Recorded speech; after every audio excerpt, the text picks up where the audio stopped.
తెలంగాణ రాష్ట్రంలో 17 సీట్లలో సంపూర్ణంగా ఈసారి ఫైట్ చేయాలి. 10 పార్లమెంటు సీట్ల పైన గెలవాలనే సంకల్పంలో భాగంగా 20వ తారీఖు నుండి 5 క్లస్టర్లలో నిన్నటి వరకు 4 క్లస్టర్లలో ఈ విజయ సంకల్ప యాత్ర మొదలుపెట్టాం. దాంట్లో జైరాబాదు, కరీంనగర్, చేవెళ్ళ, మెదక్ పార్లమెంట్ పరిధిలో ఈ యాత్ర కొనసాగుతూ ఉంది. ఇక్కడ ప్రజా సంకల్ప యాత్ర జరుగుతున్నప్పుడు ప్రజలు దరఖాస్తు ఇస్తున్నారు. అయ్యా, ప్రాజెక్టుల కోసం భూమి గుంజుకున్నారు, కాలువల కోసం భూమి గుంజుకున్నారు, రైల్వే లైన్ల కోసం భూములు గుంజుకున్నారు, ప్రభుత్వ కార్యాలయాల కోసం భూములు గుంజుకున్నారు. అక్కడి దాకా మేము భరించినాం. కానీ అకారణంగా, అన్యాయంగా ప్రైవేటు వ్యక్తులకు, ప్రైవేటు వ్యాపారులకు మా భూములు గుంజుకొని అతి చౌకకు వాళ్ళకు అప్పచెప్పేటువంటి అధికారం మీకు వివరించింది. ఎన్ని భూములైతే నోటిఫై చేయబడ్డాయో, ఏ భూములు గుంజుకుంటామని చెప్పి మీరు ఐడెంటిఫై చేసిందో ఆ భూములన్నీ కూడా మాయమార్క్ ఇవ్వాలి, అది రద్దు చేయాలంటే డిమాండ్ కొనసాగుతుంది. నేను కాంగ్రెస్ పార్టీని ఈ మొత్తం హైదరాబాద్ చుట్టుపక్కల ఉండే ఒక శాపం అన్నట్టుగా ఏ భూములైతే నోటిఫై చేసిందో, ఏ భూములైతే గుంజుకుందామని చెప్పి చర్చ జరిగిందో అవన్నీ ఆపడం కోసం ఈ ప్రభుత్వానికి నా పక్షాన ఒక రిప్రజెంటేషన్ ఇచ్చే ప్రయత్నం తప్పకుండా చేస్తాను. రెండవది, ఇక్కడ అనేక హామీలు ఇచ్చారు. నేను గెలవాలనే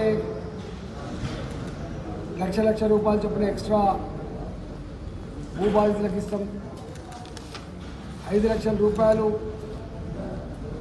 భూములు కోల్పోయిన కుటుంబాలకు 18 సంవత్సరాలు నిండే వాళ్ళకి ఏదైతే ఇవ్వాలని అవి కూడా ఇస్తాం, ఇళ్ళ జాగాలకు పట్టాలు ఇస్తాం, ఇల్లు కట్టిస్తామని హామీలు ఇచ్చాం. ఇవాళ వాటి ఊసేత్తట్లేదు. ఓట్లు డబ్బల పడేంత వరకు అన్ని రకాల హామీలు ఇచ్చిండ్రు, ఒక్క హామీ అమలవుతలేదని చెప్పి ప్రజలు అడుగుతూ ఉన్నారు. సరే, కేసీఆర్కి వాళ్ళ అధికారం లేకపోవచ్చు, ఆ పార్టీ అధికారం లేకపోవచ్చు, ప్రభుత్వం లేకపోవచ్చు, కానీ ఇవన్నీ జెన్యూన్ డిమాండ్స్ కాబట్టి 18 సంవత్సరాలు నిండిన వాళ్ళకి ఇచ్చేటువంటి 5 లక్షల రూపాయలు కావచ్చు, 250 గజాల ఇంటి జాగా కావచ్చు, భూములు కోల్పోయిన వాళ్ళకి ఇల్లు కట్టించేది కావచ్చు, ఇవి కూడా ఈ నియోజకవర్గం నుంచి వెళ్ళి నేనే ఒక రిప్రజెంటేషన్ జారీ చేసి ఇప్పుడున్నటువంటి ఈ ప్రభుత్వానికి తక్షణమే ఇవన్నీ కూడా నెరవేర్చాలి. ఇవన్నీ గతంలో ప్రభుత్వం ఇవ్వకపోవడం వల్ల, మోసగించడం వల్ల ఇట్లా పైలప్ అయిపోయినాయని చెప్పి వాటి మీద కూడా ఒక రిప్రజెంటేషన్ ఇచ్చే ప్రయత్నం చేస్తాం.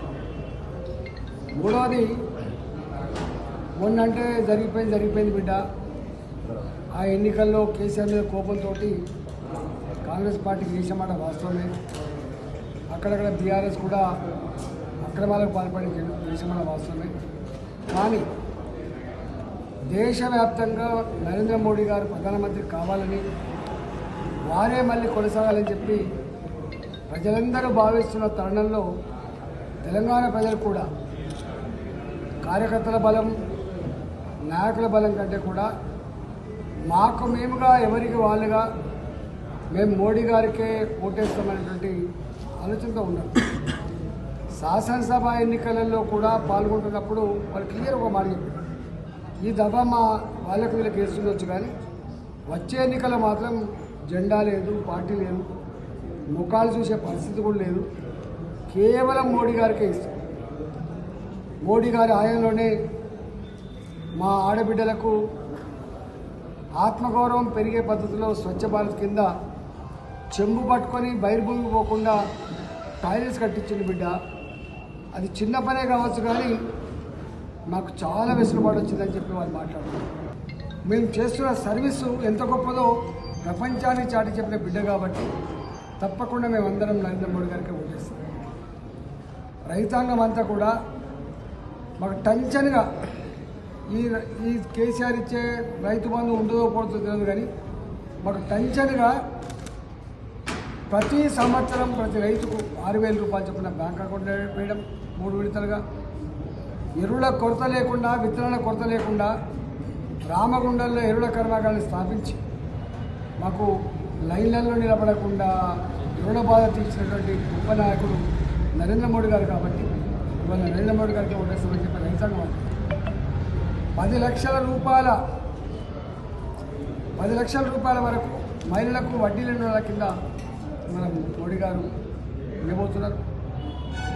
అసలు రాష్ట్ర ప్రభుత్వం ఇవ్వకపోయినప్పటికీ కూడా కేంద్ర ప్రభుత్వం ముందుకు వచ్చి చేస్తూ ఉంది కాబట్టి మహిళలలో కూడా గొప్ప చైతన్యం వచ్చింది.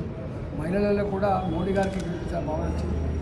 యూత్ అయితే ఎట్లయినా ఉన్నారు, విద్యార్థులు ఎట్లయినా ఉన్నారు, రైతులు ఉన్నారు, మహిళలు ఉన్నారు. ఒక్క మాట చెప్పాలంటే రాబోయే ఎన్నికల్లో మాత్రం మోడీ గారికే ఓటేస్తాం. ఈ దేశం సుభిక్షంగా, సురక్షితంగా, ఆత్మగౌరవంతో జీవించే భాగ్యం కలగాలంటే తప్పకుండా మోడీ గారికి ఓటేస్తామనే పద్ధతిలో అనేక కార్యక్రమాలు అసలు గతానికి ఇప్పటికి పోలిస్తే నక్కకు నాగలోకానికి కొంచెం తేడా ఉంటుంది. గతంలో కాంగ్రెస్ పార్టీ ఎప్పుడు అధికారంలో ఉన్నా సొంత మంత్రులు, సొంత నాయకులు అసలు విచ్చలవిడిగా అక్రమాలు జరిగాయి.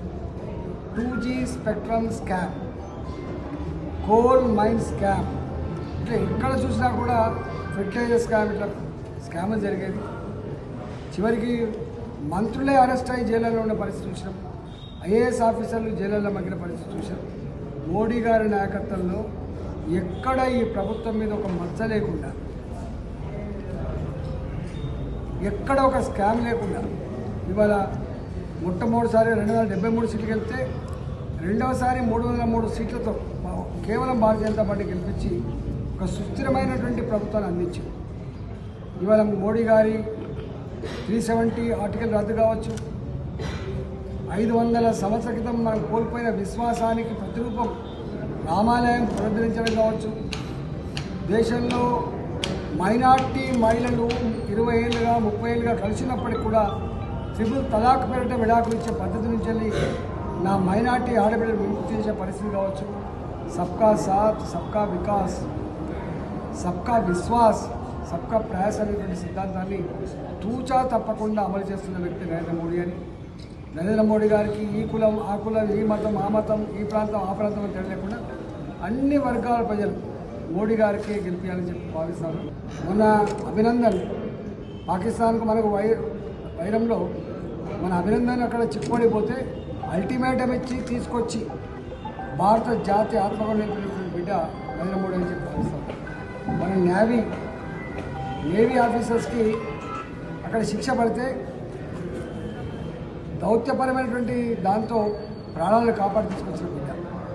మత్స్యకారులు శ్రీలంకలో జైళ్ళలో మగ్గితే మాట్లాడి తీసుకొచ్చిన బిడ్డ.